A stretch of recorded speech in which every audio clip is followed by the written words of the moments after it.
যিনি অন্তঃ অভ্যন্তরে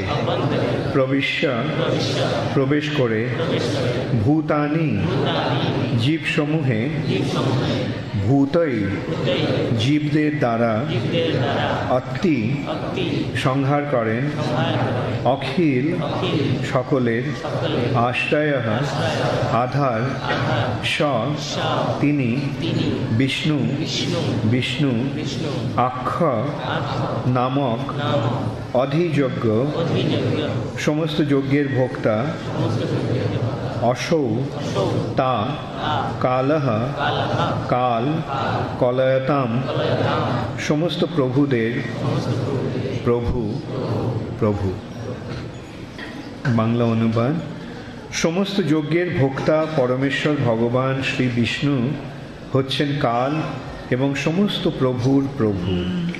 তিনি সকলের হৃদয়ে প্রবেশ করেন, তিনি সকলের আশ্রয় এবং জীবদের দ্বারা অন্য সমস্ত জীবদের সংহার করেন। সকলে বলুন, সমস্ত যজ্ঞের ভোক্তা পরমেশ্বর ভগবান শ্রী বিষ্ণু কাল এবং সমস্ত প্রভুর প্রভু। তিনি সকলের হৃদয়ে প্রবেশ করেন, তিনি সকলের আশ্রয় এবং জীবদের দ্বারা অন্য সমস্ত জীবদের সংহার করেন।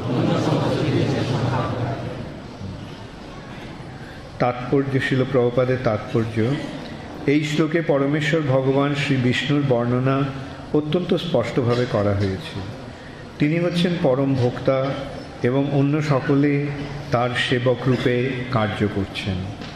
যে সম্বন্ধে শ্রী চৈতন্য চরিতামৃতে বর্ণনা করা হয়েছে, একলে ঈশ্বর কৃষ্ণ, শ্রী বিষ্ণুই একমাত্র পরম ঈশ্বর, আর সব ভৃত্য, আর অন্য সকলে তার দাস। ব্রহ্মা, শিব এবং অন্য সমস্ত দেবতারা সকলেই তার ভৃত্য। সেই বিষ্ণু পরমাত্মা রূপে প্রত্যেকের হৃদয়ে প্রবেশ করেন এবং তিনি এক জীব দ্বারা অন্য জীবের সংহার করেন।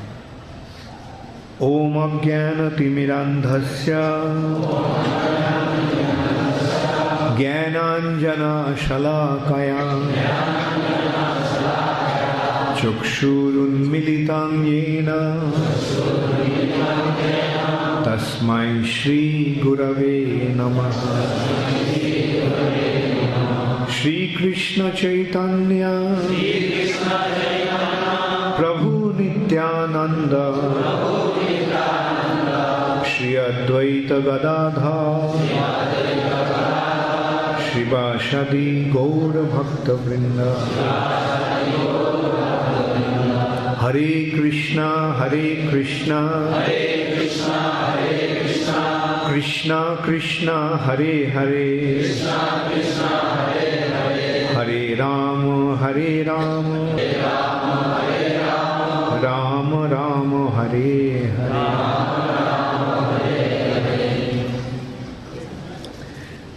যোন্ত প্রবিশ্য ভূতানি ভূতৈরত্তখিলাশ্রয়ঃ স বিষ্ণুক্ষোধিযজ্ঞোऽসৌ কালো কলয়তাং প্রভু।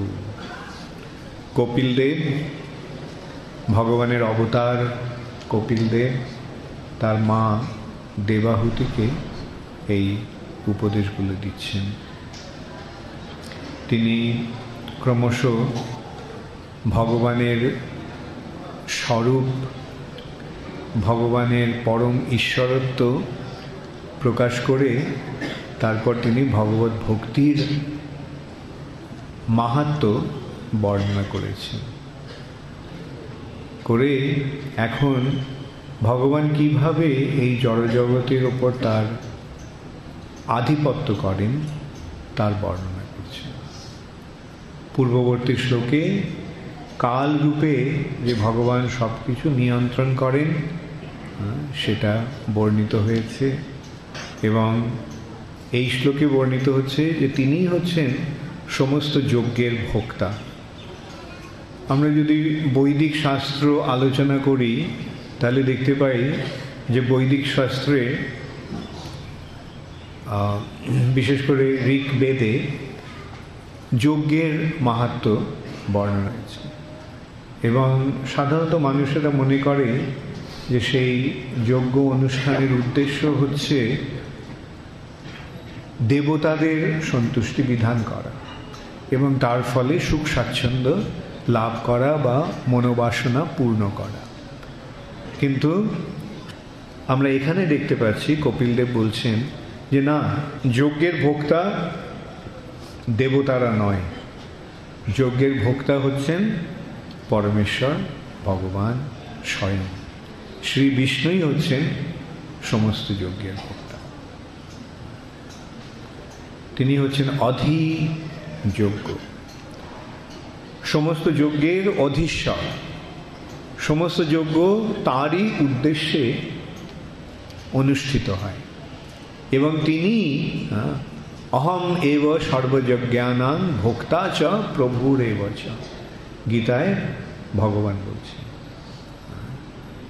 যে অহম হি, আমি কেবল সর্বযজ্ঞানাম, সমস্ত যজ্ঞের ভোক্তা চ প্রভুর এব চ, আমি সমস্ত যজ্ঞের ভোক্তা এবং সমস্ত যজ্ঞের প্রভু। দেবতারা তাহলে কি? দেবতাদের সেটাও বর্ণনা করা হচ্ছে যে দেবতারা সাধারণত মনে হচ্ছে যেন দেবতাদের উদ্দেশ্যে যজ্ঞ করা হচ্ছে, সাধারণত মনে হচ্ছে যে দেবতারাই যেন যজ্ঞ ভাগ গ্রহণ করছে। এই সম্বন্ধে আমরা জানি দক্ষ যজ্ঞের কাহিনী, যেখানে শিবকে যজ্ঞ ভাগ দেওয়া হয়নি, শিবকে অবমাননা করা হয় এবং সেই দক্ষ যজ্ঞের চরমে শিবকে যজ্ঞভাগ দিল। এইভাবে অজ্ঞানবশত শিব যে দেবতাদেরও দেবতা, মহাদেব, সেটা প্রথমে তারা বুঝতে পারেনি, কিন্তু এইভাবে শিবের মাহাত্ম্য তারা বুঝতে পারল যে দেবতাদেরও দেবতা হচ্ছেন শিব, মহাদেব। তিনি দেবাদিদেব, সমস্ত দেবতাদেরও দেবতা। আর সেই শিব আবার কি? সেই শিব হচ্ছেন আবার বৈষ্ণবানাং যথাসম্ভব। এবং এই যে কাল, এই কালও শিবেরই প্রকাশ। ভগবান কালরূপে যে সমস্ত জগৎকে নিয়ন্ত্রণ করছেন, সেই কাল, মহাকাল হচ্ছেন দেবাদিদেব মহাদেব শিব। এইভাবে শ্রীমদ্ ভাগবত এবং ভগবদ গীতা আদি শাস্ত্রের মাধ্যমে আমরা প্রকৃত তত্ত্ব অবগত হতে পারি। শাস্ত্রের মাধ্যমে আমাদের সব কিছু জানতে হবে এবং শাস্ত্র অধ্যয়ন করলে সমস্ত জানা হয়ে যাবে। বেদৈশ্চ সর্বৈর অহমেব বেদ। ভগবদ গীতায় ভগবান বলছেন যে সমস্ত বেদের মধ্যে একমাত্র আমি বেদ্য। বেদ্য মানে জ্ঞাতব্য। বেদ মানে জানা, আর বেদ্য মানে জ্ঞাতব্য। বেদ মানে জ্ঞান, বেদ্য মানে জ্ঞাতব্য। দেবতারা কি? দেবতারা হচ্ছেন, বিভিন্ন দেবতারা হচ্ছেন এই জড়া প্রকৃতির বিভিন্ন বিভাগের অধিকর্তা।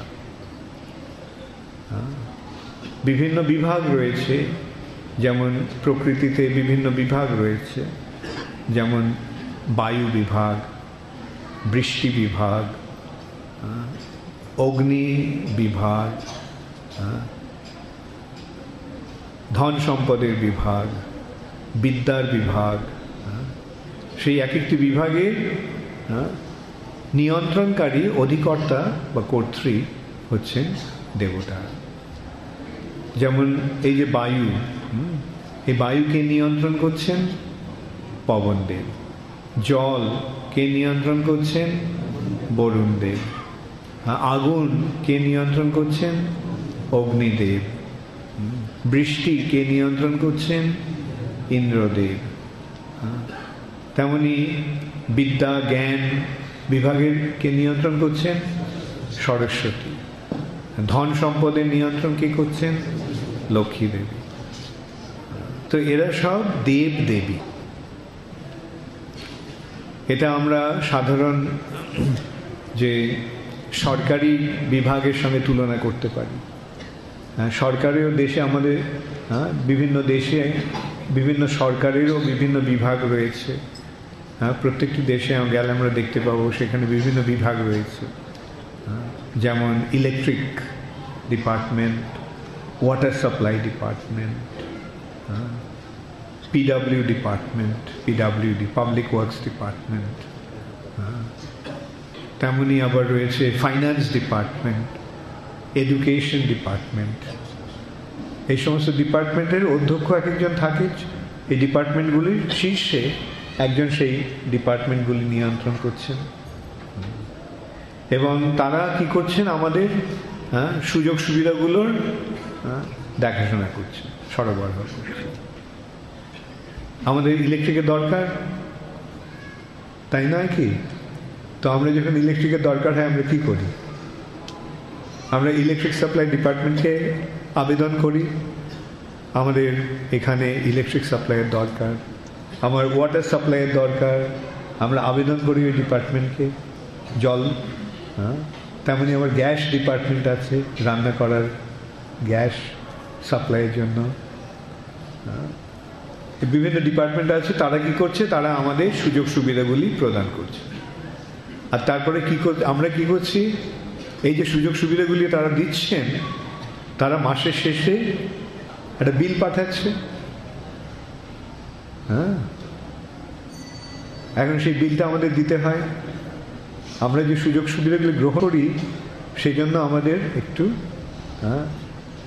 মূল্য দিতে হয়।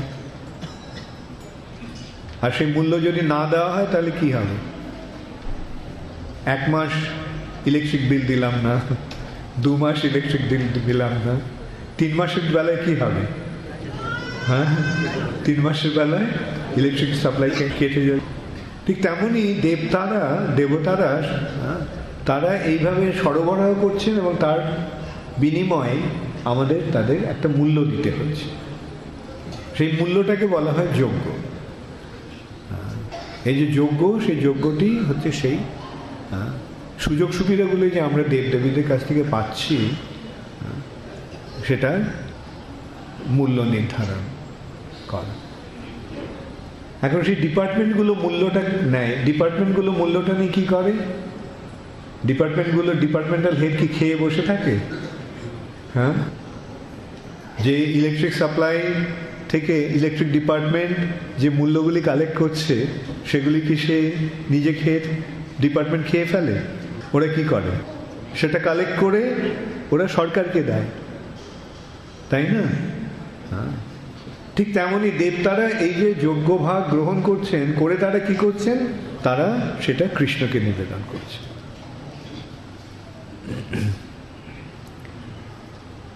সেই জন্যই এখানে সেই তথ্যটি এখানে বর্ণিত হয়েছে এবং ভগবদ্গীতা তো সেই কথাই বলা। ভগবান বলছেন যে অহং হি সর্বযজ্ঞানাম ভোক্তা চ প্রভুরেব চ। আমি সমস্ত যজ্ঞের ভোক্তা এবং সমস্ত যজ্ঞের প্রভু। এবং এখানে কি বলছেন ভগবান? যে আমি অধিযজ্ঞ, আমি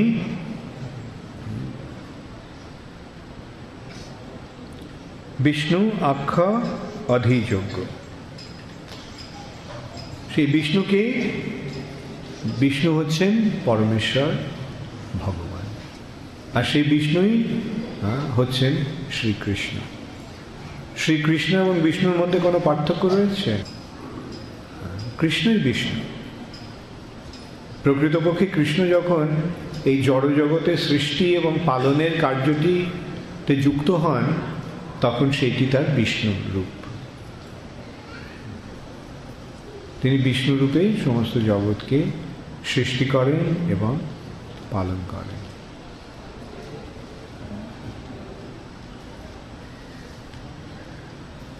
তাহলে এই শ্লোকে আমরা কি জানতে পারছি?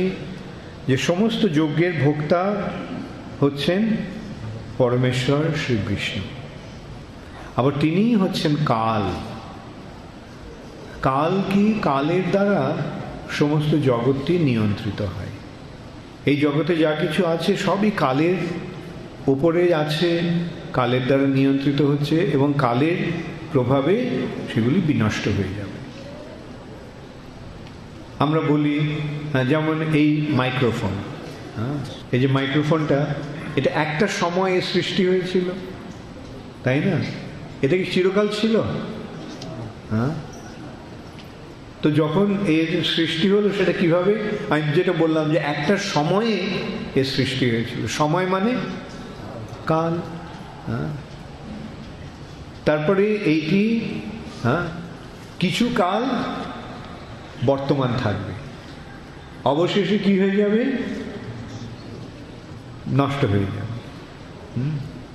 তাহলে এর অস্তিত্বটি কালের ওপরে রয়েছে। তেমনি আমাদের অস্তিত্ব কালের ওপরে। একটা সময়ে আমাদের জন্ম হয়েছিল, তারপরে আমরা এখন বেঁচে আছি, তারপরে এক সময় আমাদের মৃত্যু হবে।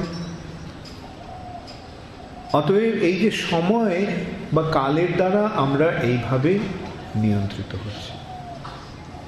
এখন এই কালকে, এই কাল হচ্ছেন ভগবান স্বয়ং। যেমন বিষ্ণুরূপে তিনি জগৎ পালন করেন,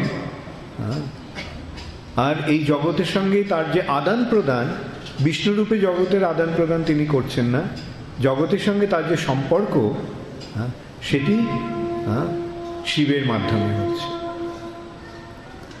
তাই জন্য আমরা দেখতে পাই এই জগতের প্রকাশ কি? এই জগৎটি কার প্রভাব? এই জড়জগৎটি মহামায়া। মহামায়া হচ্ছে কি? দুর্গা, কালী ইত্যাদি রূপগুলি মহামায়ার রূপ। মহামায়ার পতিকে, দুর্গার পতিকে শিব। অর্থাৎ এই জড়জগতের যত সমস্ত নিয়ন্ত্রণের কার্যকলাপ এবং অবশেষে সংহার কার্যটি শিব করে। এবং এই জগতে জগতে আমরা যে এসেছি, এই জড়জগতে আমরা শিবের মাধ্যমে এসেছি। সেই জন্যই প্রকৃতিরূপ তাসাং ব্রহ্ম মহজ্জনীর অহং বীজ পদপিতা। ভগবদ গীতায় ভগবান বলছেন যে এই ব্রহ্মরূপ মহৎ বিশাল যোনিতে আমি হচ্ছে বীজ প্রদানকারী পিতা। বীজ প্রদানকারী পিতা মানে এই জড়জগতে সমস্ত জীবের আগমন কিভাবে হয়েছে? ভগবানের এই প্রকাশের মাধ্যমে হয়েছে। শম্ভু, এই শম্ভুর মূর্তি কি বা শম্ভুর প্রকাশ কিভাবে হচ্ছে? লিঙ্গরূপে শম্ভুর পূজা হচ্ছে, আমরা দেখতে পাই। শিবলিঙ্গ। কেন? কেন শিবের মাধ্যমে সমস্ত জীব এই জড়জগতে এসেছে, এবং সেই জন্য শিব হচ্ছেন মায়ার পতি। তো এইভাবে আমরা শাস্ত্রের মাধ্যমে সব স্পষ্ট হয়ে যায়। অনেক সময় লোকেরা করে, হাসাহাসি করে, ও দেখো লিঙ্গরূপে শিবের পূজা। কেন হচ্ছে সেটা জানতে হবে, এবং আমরা এইভাবে শাস্ত্রের মাধ্যমে জানতে পারছি যে কেন লিঙ্গরূপে শিবের পূজা হচ্ছে।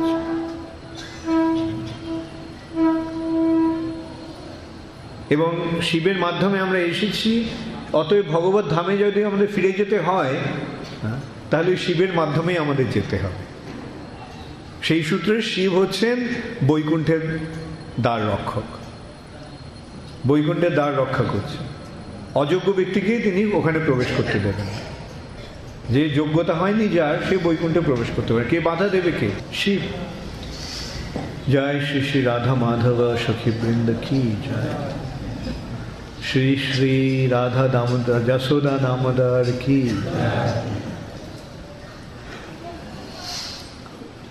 শ্রী শ্রী প্রহ্লাদ নৃসিংহদেব কি। গৌর প্রেমানন্দে। সেই জন্যই বৈদিক শাস্ত্র যথাযথভাবে উপযুক্ত শিক্ষকের মাধ্যমে অধ্যয়ন করতে হবে, শিক্ষকের তত্ত্বাবধানে অধ্যয়ন করতে হবে। এমনি নিয়ে বইটা কিনে পড়লে হবে না, কিছু বোঝা যাবে না। কিন্তু শিক্ষক যখন বুঝিয়ে দেন তখন আমরা সহজে বুঝতে পারি। এইভাবে আমরা দেখতে পাচ্ছি যে সব কিছু যদি আমরা উপযুক্তভাবে জ্ঞান অর্জন করতে পারি, সব কিছু জানা হয়ে যায় এবং চরমে আমরা পরমেশ্বর ভগবান শ্রী কৃষ্ণকে জানতে পারছি। এখানে আরেকটি কথার উল্লেখ হয়েছে, কাল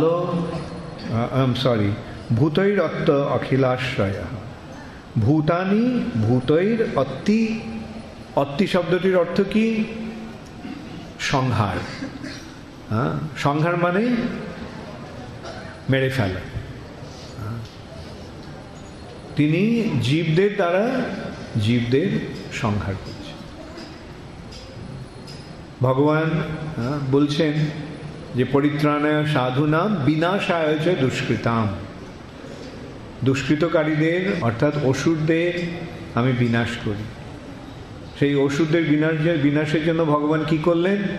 কুরুক্ষেত্র যুদ্ধের আয়োজন করলেন। কুরুক্ষেত্র যুদ্ধের আয়োজনে তিনি কি বললেন? আমি অস্ত্র ধারণ করব না।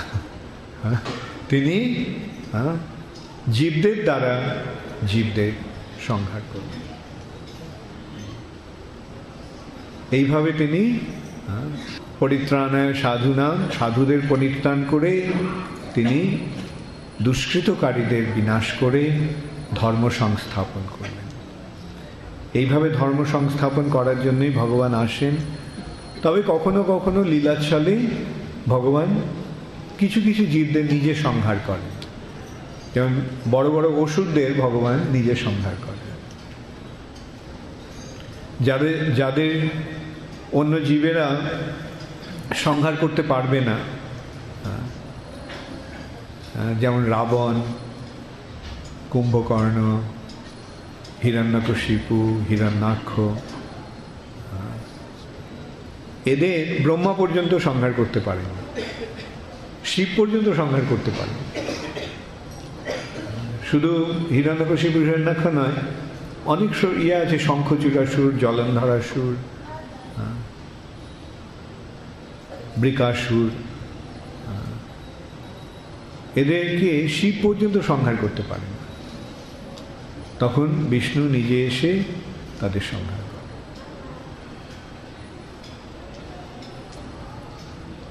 তো সেই সমস্ত ছাড়া সাধারণত ভগবান জীবের দ্বারা জীবদের সংহার করিয়ে এই জগতের সৃষ্টি, পালন এবং সংহার কার্য অনুষ্ঠান করেন।